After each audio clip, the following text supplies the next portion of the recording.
I'm not inviting strangers to the wedding. Does that mean I'm not invited to the wedding? That's what I'm saying. You really don't get it, do you? It's normal not to invite strangers to a wedding, right? Susan, my son's wife, retorted without even looking at me. Sure, I wouldn't invite a complete stranger. But to be rejected like this when we're about to become family. Feeling this rejection, I suddenly felt very cold towards her. And to think, she said this right when she came over to announce the marriage. I couldn't even bring myself to sincerely congratulate them. Okay, I understand.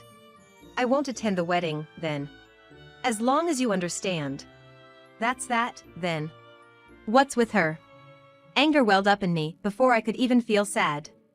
If she's going to call me a stranger, then the same goes for everyone else. I wonder how she would feel if nobody showed up. My name is Karen, and I'm 60 years old. I've been married to my husband, John, for 30 years now. We originally worked at the same trading company and got married after a workplace romance. We have 2 sons, but there's a bit of a complicated situation there. I want to marry you, Karen, but I have a child already. I feel the same way. I want to marry you. Don't worry about Michael. Let's raise him together. When I was 30, I received a marriage proposal from John, who was divorced and had a child. I remember being over the moon when he proposed. I thought I wouldn't mind if it was the child of the person I loved. His child, Michael, was in the 2nd grade of elementary school at the time. He was shy, and at first, he didn't warm up to me at all. His aloof attitude frustrated me a bit, but that was because I was serious about being a mother to him. Is there anything you want to eat, Michael? No. Oh, okay. What about pizza or something? I don't care. That was the extent of our conversations. Well, it's understandable that he wouldn't accept a stranger as his mother right away. I decided I had to take my time and gradually build a relationship with him. When I married John, I resolved to cherish this child as my own son. I kept talking to him patiently, waiting for him to open up to me. Even though he sometimes looked annoyed, I didn't give up and kept interacting with him every day. Then, when he was in the 6th grade, my efforts finally paid off, and he started talking to me first. Mom, I'm hungry. Wait. What did you just say? I said I'm hungry. No, not that. Did you just call me something? I called you Mom, didn't I? Finally, my eldest son called me Mom. I'm glad I never gave up on connecting with them. The joy I felt was so overwhelming, I almost cried. And then, a year later, our younger son, David, was born. Michael, now a freshman in middle school and at an age where he'd usually want to play all the time, surprisingly didn't go out to play. Instead, he lovingly took care of David every day. Hey David, why are you so cute? He would say, as they grew up closely together. Despite their age difference and being only half-brothers, I never saw them fight. I'm sure they'll grow up to have a great relationship. As a mother, I looked forward to seeing my sons grow up. After graduating from college, Michael got a job at a major automobile manufacturer. I'm gonna live on my own. Oh, is that so? David will miss you. Well, it's your life. Living alone will be a good experience. Just make sure to come home sometimes, okay? Yeah, I know, he assured me. He always wanted to try living alone, and I didn't oppose it. However, the thought of Michael leaving home made me feel incredibly sad. I mentioned David at the moment, but perhaps I was the one who was most upset. Then came the day Michael left home. I'm off then. Bro, make sure you come back to visit. Don't be so dramatic. I'll come back now and then. Make sure you listen to Mom and Dad, okay? Michael comforted his crying brother. He had grown into such a caring big brother. Hearing their conversation made me feel like crying. Lately, I've been so tearful, maybe it's because of my age. Mom, take care of David and Dad for me. Leave it to me. And you, take care of yourself, all right? And if you have any trouble, call me right away, okay? Hearing my words, Michael smiled reassuringly and left our home. It felt strange not having Michael around, as he had always been with us. That evening, I even made dinner for the usual number of people, still not quite feeling the reality of his departure.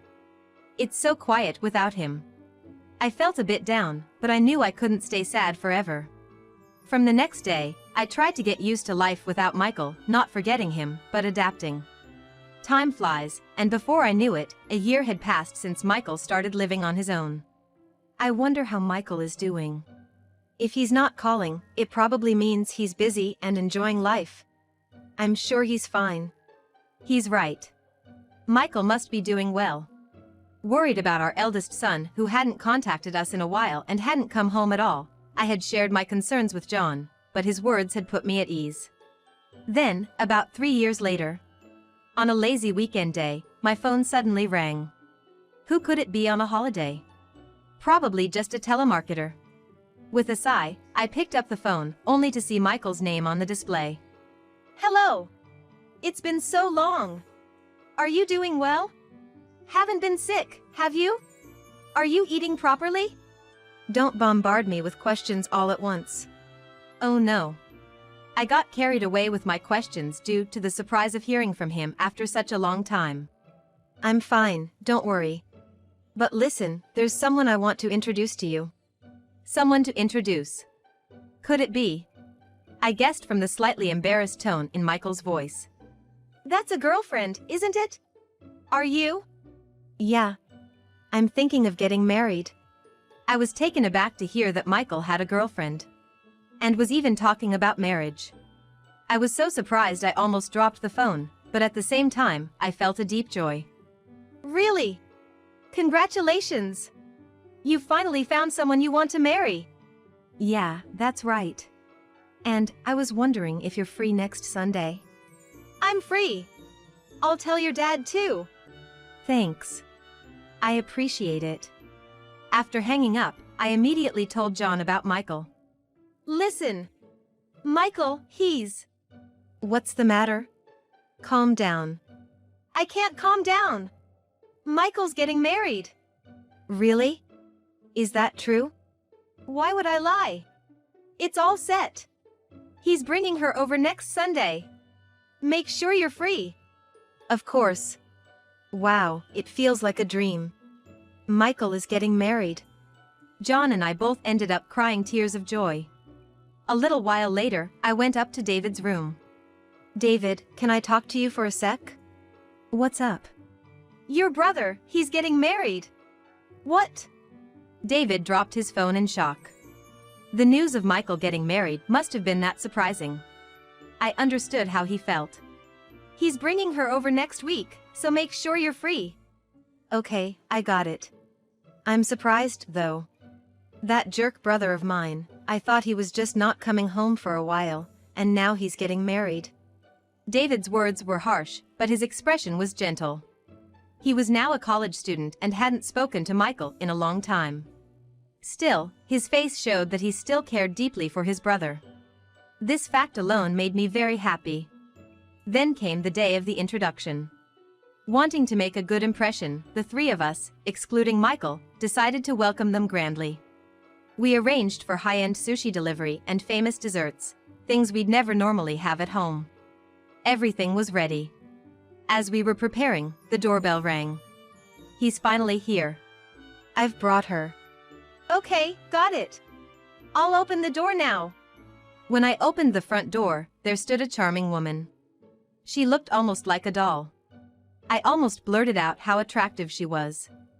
Nice to meet you. I'm Karen, Michael's mother. I greeted her. Let me introduce her. This is Susan, my girlfriend. We're planning to get married. Nice to meet you. After exchanging greetings at the doorstep, we moved into the living room. My husband and David were stiff as statues. John addressed them. Dad, David, you're too tense. I introduced her to Mom earlier, but let me do it again. This is Susan, my girlfriend. Please, get along with her. She's cute. You're marrying such a beautiful woman. Am I dreaming? You're all so funny. I'm Susan. Please, take care of me from now on. Her presence immediately lightened the mood. My husband and David gradually relaxed as we chatted and shared a lavish meal. Oh, is it that late already? Time flies when you're having fun. It was already 6 p.m. Sorry for staying so late.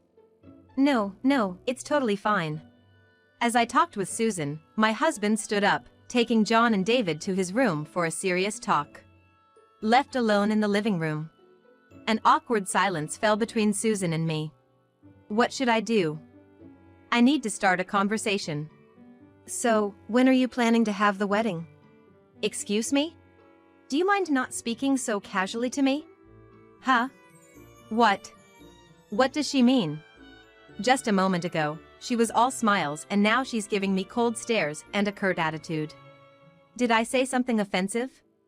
No, that can't be it. What's going on? I racked my brain, but couldn't recall saying anything rude. What do you mean by that? I asked her directly. And her reply was shocking. I might as well be clear about this. You're a stranger to me. So, please don't come to the wedding, okay? Huh? Michael told me, you know? He's his dad's son, not related by blood to you. That's true, but I've raised him as my own son, and I considered him my real child. I was furious. How could she say such things to someone she just met? I was so angry I almost lashed out. But Susan didn't stop there. I don't care about that. The fact that you're a stranger doesn't change. Oh, but we'll prepare a seat for the mother-in-law out of formality, so please make up some excuse to be absent, okay? To be rejected like this by someone who's about to become family. Hearing her words, I felt my enthusiasm drain away. Her brusque manner during what was supposed to be a happy occasion made it hard for me to feel celebratory. Fine, I'll do as she wishes. Understood. Then, as a stranger, I'll be absent. As long as you understand. Well, that's that then. Unbelievable. Someday, she'll get what she deserves. Just as our conversation ended, my husband and the boys came back to the living room. How's it going, Mom? Do you think you can get along with Susan? Get along? That's hardly possible. Deep down, I wanted to tell Michael everything that had just happened, but I refrained. Yes. She's a really nice girl, you know? Take good care of her. After saying that, they left as if nothing had happened. Maybe I should have told John and David right then that Susan said, strangers shouldn't come to the wedding. But if I had, John would have likely told Michael immediately. I couldn't bear to upset Michael in his happiest moments. Out of a parent's heart, I ended up not sharing anything. Half a year later, it was finally Michael's wedding day. It's finally here. Hey, David, make sure you're dressed sharp, okay? I know. John and David were all excited since the morning. But as the wedding time approached, my mood kept sinking. Well, shall we head out? We drove for about an hour from our home to the wedding venue. The venue was already filled with many guests and was quite lively. What should I do? I told Susan I wouldn't come. I felt so sick I could hardly stand. As I sat on a chair in the reception lobby to catch my breath, David approached me. Mom? You look pale, are you okay? Yes. I'm fine. Maybe it's a cold. I lied on the spot, but he saw right through it. I hate to say this, but Mom, that's not a cold, is it? What happened? It's not a lie. I've been feeling a bit under the weather since yesterday. How long do you think I've known you? Don't lie and just tell me what happened. David raised his voice at me. I appreciated his concern, but if he's too loud. Keep it down a bit, will you? If you're so loud, everyone will stare. Sure enough, people around us started to pay attention. I don't care about that. If Mom's not having fun, Michael will be upset too. Tell me what happened. David insisted, looking straight at me. All right, if you insist that much, I understand. I'll tell you everything. Actually, when Susan came over for the wedding greetings, she told me, "You're a stranger, so don't come to the wedding." And I, in anger, retorted that I wouldn't come. But here I am. What? Susan said that? Then I must be a stranger to her too, right? Most of the people here today are. David exclaimed loudly, attracting attention from the surrounding guests. That's why I didn't want to say it. Now everyone was listening. People who seemed to be friends of the bride were also stirring, with some saying, I didn't think she was that kind of person. Does she think of me as a stranger too? Maybe we should leave too. I actually planned to tell you and Dad that day, but I never got around to it. Got it. There's no need to stay at such a person's wedding. Let's go home, Mom. I'll leave with you. Prompted by David's words, others began agreeing, if the family is leaving, maybe we should too, and started to exit the venue. Hearing the commotion, John came over with the bride's parents. What's going on? Everyone's leaving. It's good you're here. We're leaving too. Susan told Mom not to come to the wedding because she's a stranger. No need to attend such an ungrateful person's wedding. Really?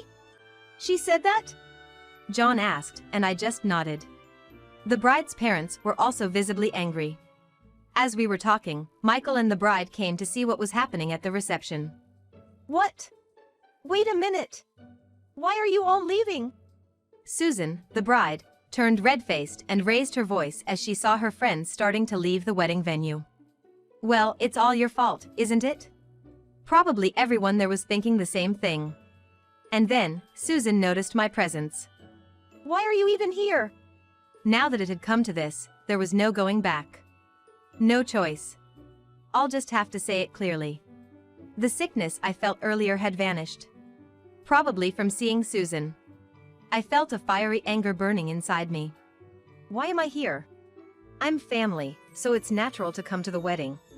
But I did struggle with whether to come today since you told me not to. But don't worry, I've decided to leave. Strangers aren't needed at your wedding, right? As I spoke sarcastically to Susan, voices of support for me could be heard, so it was true after all.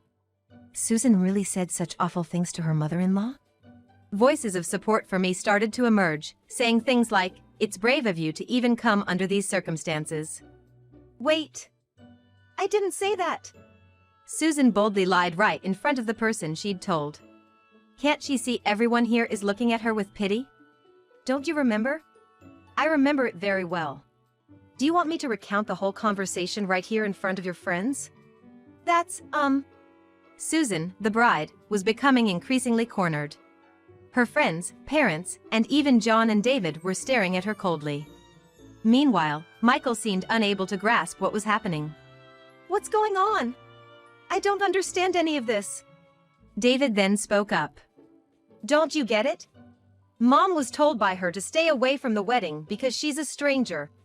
That happened on the day she came for the greetings. Michael, how do you feel about someone calling the person who raised you like her own stranger? Finally, Michael seemed to understand the situation. His expression turned from confusion to anger, and then he exploded at Susan. You said that? Are you kidding me? Mom raised me like her own son, even though I was a stepchild. And you treat her like a stranger and tell her not to come to the wedding. Cut it out. That's it. We're getting a divorce. Despite being newly registered as married last month, Michael declared divorce right in front of everyone. Wait, please, we have a wedding to do. If you're so keen on it, do it alone. Sorry, folks, but I can't stand by while my mother is insulted like this. Is it all right if we proceed with the divorce? I'll pay any necessary compensation, of course. Susan's parents said, we don't need any compensation. If anything, we should be the ones paying. Susan, having lost all support, collapsed in her bridal gown. Serves her right. This is what happens when you pick and choose people for such a petty reason as being strangers. Well, there's no wedding happening now. I addressed everyone except Susan. I'm sorry for the inconvenience today, but the wedding is cancelled. Anyway, being treated as strangers, it's probably better if you didn't participate. Maybe you should reconsider your relationship with Susan. After all, she's someone who would drive away even her own family. Oops, sorry, that was a bit too much. I wish you all happiness in the future.